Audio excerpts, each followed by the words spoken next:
ദൈവത്തിൻ്റെ അതിപരിശുദ്ധ നാമം വാഴ്ത്തപ്പെടുമാറാകട്ടെ. അതെ, ഈ സ്വാതന്ത്ര്യ ദിനത്തിൽ എന്നെ ശ്രവിക്കുന്ന എല്ലാ പ്രിയ ദൈവമക്കൾക്കും യേശുക്രിസ്തുവിൻ്റെ നിസ്തുല്യ നാമത്തിലുള്ള എൻ്റെ സ്നേഹവന്ദനങ്ങൾ. അതെ, യേശുക്രിസ്തു നമുക്ക് സ്വാതന്ത്ര്യം വരുത്തിയിരിക്കുന്നു. അതെ, പുത്രൻ സ്വതന്ത്രമാക്കിയാൽ നാം സാക്ഷാൽ സ്വതന്ത്രരാകുമെന്ന് യേശു കർത്താവ് തന്നെ പറഞ്ഞിട്ടുണ്ട്.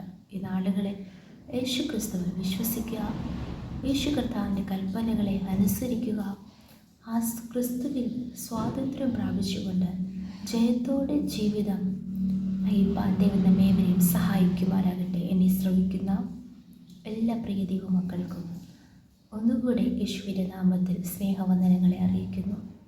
അത് ഇന്നത്തെ ചിന്തയ്ക്ക് ആധാരമായി അപ്പോസ്തലനായ പൗലോസ് റോമർക്ക് എഴുതിയ ലേഖനം 8-ാം അധ്യായം അതിൻ്റെ 1-2 വചനങ്ങൾ നമുക്ക് വായിക്കാം.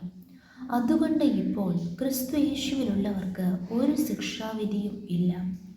ജീവൻ്റെ ആത്മാവിൻ്റെ പ്രമാണം എനിക്ക് പാപത്തിൻ്റെയും മരണത്തിൻ്റെയും പ്രമാണത്തിൽ നിന്ന് ക്രിസ്തു യേശുവിൽ സ്വാതന്ത്ര്യം വരുത്തിയിരിക്കുന്നു.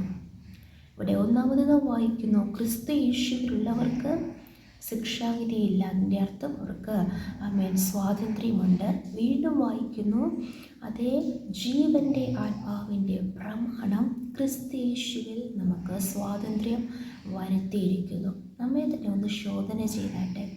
നാം പാപത്തിൻ്റെ ഇച്ഛകളനുസരിച്ച് പാപത്തിൻ്റെ അടിമകളായി നാം ജീവിക്കുന്നവരാണോ? അതേ, പാപത്തിൻ്റെ ശമ്പളം മരണത്തിലേക്ക് നയിക്കപ്പെടുന്ന പാപ സ്വഭാവങ്ങൾക്ക് നാം അടിമപ്പെട്ടവരാണോ? അതെ, പാപത്തിൻ്റെ ഓരോ കാര്യങ്ങളെയും ഓരോ സ്തോത്രം ഹല്ലേലൂയ പദ്ധതികൾക്കനുസരിച്ചാണോ നാം മുന്നോട്ട് പോകുന്നത്? ആ പ്രമാണമാണോ നാം ജഡപ്രകാരം അനുസരിച്ച് ജീവിക്കുന്നതെന്ന് ഇന്ന് പകൽക്കാലം നാം ശോധന ചെയ്യണം. എന്നാൽ ജീവൻ്റെ ആത്മാവിൻ്റെ പ്രമാണം അത് ദൈവവചനത്തെയും പരിശുദ്ധാത്മാവിനെയും കുറിക്കുന്നു. ദൈവവചനം വായിച്ച് ദൈവവചന പ്രകാരവും അതുപോലെ പരിശുദ്ധാത്മാവും ആത്മാവാം ദൈവത്തിൻ്റെ നടത്തിപ്പുമനുസരിച്ചാണോ നാം മുന്നോട്ട് നീങ്ങുന്നതെങ്കിൽ യേശു ക്രിസ്തുവിൽ നമുക്ക് സ്വാതന്ത്ര്യം വന്നു കഴിഞ്ഞു. Praise the Lord. എന്നാൽ ക്രിസ്തു യേശുവിലുള്ള സ്വാതന്ത്ര്യം നാം മറ്റു കാര്യങ്ങൾക്ക് അല്ല, അതായത് ദൈവഹിതപ്രകാരം ദൈവഹിതമില്ലാത്ത കാര്യങ്ങൾക്ക് വേണ്ടി നാം ഉപയോഗിക്കുവാനല്ല ആ സ്വാതന്ത്ര്യം ദൈവം നമുക്ക് നൽകിയിരിക്കുന്നത്. പാപത്തിൽ നിന്നും മരണത്തിൽ നിന്നും സ്തോത്രം നരകത്തിൽ നിന്ന് നമുക്ക് കർത്താവ് സ്വാതന്ത്ര്യം നൽകിയിരിക്കുന്നു. എന്നാൽ വീണ്ടും നാം ക്രിസ്തു യേശുവിലുള്ളവരായിരിക്കണം. അതേ, അപ്പോസ്തലനായ പൗലോസ് തന്നെ ഗലാത്യർക്ക് എഴുതിയ ലേഖനം 2-ാം അധ്യായം 20-ാം വചനത്തിൽ വായിക്കുന്നു, ഇങ്ങനെ പറയുന്നു, ഞാൻ ക്രിസ്തുവിനോടുകൂടെ ക്രൂശിക്കപ്പെട്ടിരിക്കുന്നു. എന്നെ ജീവിക്കുന്നത് ഞാനല്ല, ക്രിസ്തു അത്രേ എന്നിൽ ജീവിക്കുന്നു. ഇപ്പോൾ ഞാൻ ജഡത്തിൽ ജീവിക്കുന്നതോ എന്നെ സ്നേഹിച്ച് എനിക്കായി സ്വന്തം ജീവൻ നൽകിയ ക്രിസ്തു യേശുവിലുള്ള വിശ്വാസത്താൽ അത്രേ ജീവിക്കുന്നത്. അപ്പോൾ നാം അനുദിനം നാം ക്രിസ്തു യേശുവിൽ ജീവിക്കുന്നവരായിരിക്കണം. ക്രിസ്തു യേശുവിലുള്ളവരായി തന്നെ നാം മുന്നോട്ട് നീങ്ങണം. അപ്പോൾ നമുക്ക് ശിക്ഷാവിധിയിൽ നിന്ന് ഒഴിഞ്ഞ് രക്ഷ പ്രാപിക്കുവാനും എപ്പോഴും സ്വാതന്ത്ര്യത്തിൻ്റെ അനുഭവത്തിൽ തന്നെ ചെയ്യുവാൻ ഇടയായി തീരും. Praise the Lord. അതുകൊണ്ട് ഇപ്പോൾ ക്രിസ്തു യേശുവിലുള്ളവർക്ക് ഒരു ശിക്ഷാവിധിയുമില്ല. എന്നാൽ മാർക്കോസ് എഴുതിയ സുവിശേഷം 16-ാം അധ്യായം 16-ാം വചനത്തിൽ വായിക്കുന്നു, വിശ്വസിക്കുകയും സ്നാനമേൽക്കുകയും ചെയ്യുന്നവൻ രക്ഷിക്കപ്പെടും, വിശ്വസിക്കാത്തവൻ ശിക്ഷാവിധിയിലാകപ്പെടും. അതേ, യേശു ക്രിസ്തുവിൽ വിശ്വസിച്ചില്ലെങ്കിലും ശിക്ഷാവിധിയിലാകപ്പെടും. യേശുവിൻ്റെ കൽപ്പനയായ സ്നാനം നാം ഏറ്റില്ല എങ്കിലും നാം ശിക്ഷാവിധിയിലാകപ്പെടും. അതുമാത്രമല്ല, യേശു കർത്താവ് റോമർക്ക് എഴുതിയ ലേഖനം 8-ാം അധ്യായത്തിൽ തന്നെ പറയുന്നുണ്ട്, എൻ്റെ ആത്മാവില്ലാത്തവൻ എനിക്കുള്ളവൻ അല്ല. അതെ, ഈ നാളുകളിൽ നാം പരിശുദ്ധാത്മാവിൻ്റെ അഭിഷേകം പ്രാപിച്ച് ദൈവാത്മാവിനാൽ നടത്തപ്പെടുന്നില്ല എങ്കിലും നാം ശിക്ഷാവിധിയിൽ അകപ്പെടുവാനിടയായിത്തീരും. വീണ്ടും വെളിപ്പാട് പുസ്തകം 21-ാം അധ്യായം അതിൻ്റെ 8-ാം വചനത്തിൽ വായിക്കുന്നു, എന്നാൽ ഭീരുക്കൾ, അവിശ്വാസികൾ, അറയ്ക്കപ്പെട്ടവർ, കൊലപാതകന്മാർ, ദുർനടപ്പുകാർ, ക്ഷുദ്രക്കാർ, ബിംബാരാധികൾ എന്നിവർക്കും ഭോഷ്ക് പറയുന്ന ഏവർക്കുമുള്ള ഓഹരി തീയും ഗന്ധവും കത്തുന്ന പൊയ്കയിൽ അത്രേ. Praise the Lord. ജീവപുസ്തകത്തിൽ പേരെഴുതി കാണാത്ത ഏവനെയും തീപ്പൊയ്കയിൽ തള്ളിയിടുമെന്ന് നാം വായിക്കുന്നു.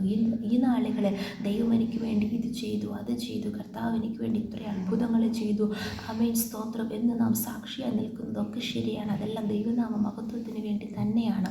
ആമേൻ സ്തോത്രം. അത് നമ്മിലൂടെ അത്ഭുതങ്ങൾ നടക്കുന്നുണ്ടാകാം, അടയാളങ്ങൾ നടക്കുന്നുണ്ടാകാം, അനേകർ ക്രിസ്തുവിലേക്ക് ആകർഷിക്കപ്പെടുന്നുണ്ടാകാം, എല്ലാം ശരിയാണ്.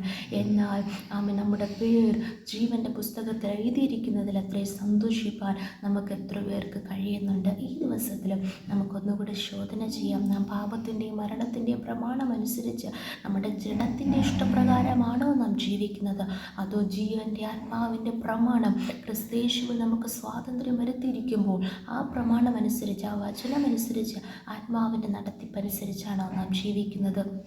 അതേ, ഈ നാളുകളിൽ നമ്മെ തന്നെ ദൈവകരങ്ങൾ ഏൽപ്പിച്ചു കൊടുക്കാം. സ്വാതന്ത്ര്യത്തോടുകൂടെ നമുക്ക് ജീവിപ്പാൻ ദൈവം നമ്മെ സഹായിക്കുമാറാകട്ടെ. അതേ, ഒരിക്കൽ നാം സ്വാതന്ത്ര്യം യേശുക്രിസ്തുവിൻ്റെ ക്രൂശ് മരണത്തിൽ നമുക്ക് ലഭിച്ചു കഴിഞ്ഞു. ഹല്ലേലൂയ. വീണ്ടും അടിമനുഖത്തിൽ കുടുങ്ങി പോകരുതെന്ന് വചനം നമ്മെ പഠിപ്പിക്കുന്നു. അതേ, പൂർണ്ണമായി ദൈവത്തിന് സമർപ്പിക്കപ്പെട്ടവരായി നമുക്ക് ജീവിക്കാം. ഈ വചനപ്രകാരം കർത്താവ് നമ്മേവരെയും അനുഗ്രഹിക്കുമാറാകട്ടെ. നമുക്കൊരുമിച്ച് പ്രാർത്ഥിക്കാം. നല്ല ദൈവമേ, സ്വർഗ്ഗസ്ഥ പിതാവേ, അനുഗ്രഹിക്കപ്പെട്ട ഈ ദിവസത്തിനായി ഞങ്ങൾ അങ്ങേ സ്തുതിക്കുന്നു, സ്തോത്രം ചെയ്യുന്നു. അതേ സ്വാതന്ത്ര്യ ദിനത്തിൽ കർത്താവ് ഞങ്ങൾ ചിന്തിച്ചുവല്ലോ ജീവൻ്റെ ആത്മാവിൻ്റെ പ്രമാണം. അതേ, ക്രിസ്തയേശുവിൽ നമുക്ക് സ്വാതന്ത്ര്യം വരുത്തിയിരിക്കുന്ന ഈ നാളുകൾ ദൈവവചനം വായിച്ച്, വചനം കേട്ട്, അപ്പോൾ വചനം ധ്യാനിച്ച്, വചനപ്രകാരം ജീവിക്കുകയും പരിശുദ്ധാത്മാഭിഷേകം പ്രാപിച്ച് ആത്മാവിനാൽ നടത്തപ്പെടുന്നവരാണ്. അതേ, പാപത്തെക്കുറിച്ചും നീതിയെക്കുറിച്ചും ന്യായവിധിയെക്കുറിച്ചും ബോധം വരുത്തുന്ന ആത്മാവിൻ്റെ നിയന്ത്രണത്തിൽ തന്നെ ഇരുപ്പാൻ ഞങ്ങളെ സമർപ്പിച്ച് പ്രാർത്ഥിക്കുന്ന കർത്താവ്, ഈ നാളുകളിൽ ശിക്ഷാവിധിയിൽ നിന്നൊഴിഞ്ഞ് രക്ഷിക്കപ്പെട്ട് ജീവരക്ഷ പ്രാപിക്കുന്നവരുടെ കൂട്ടത്തിലായി തീരുവാൻ ദൈവം സഹായിക്കുന്ന കൃപകൾക്കായി സ്തോത്രം ചെയ്യുന്നു. ഞങ്ങളെല്ലാവരും അങ്ങയുടെ കരങ്ങൾ ഏൽപ്പിച്ച് പ്രാർത്ഥിക്കുന്ന കർത്താവ്, അപ്പോൾ എല്ലാവിധ നന്മകളാൽ അനുഗ്രഹങ്ങളാലും നിറയ്ക്കണമേ. പ്രാർത്ഥന കേട്ടതിനാൽ സ്തോത്രം, യേശുവിൻ്റെ നാമത്തിൽ തന്നെയും. ആമേൻ, ആമേൻ, ആമേൻ. May God bless you all. Happy independence day.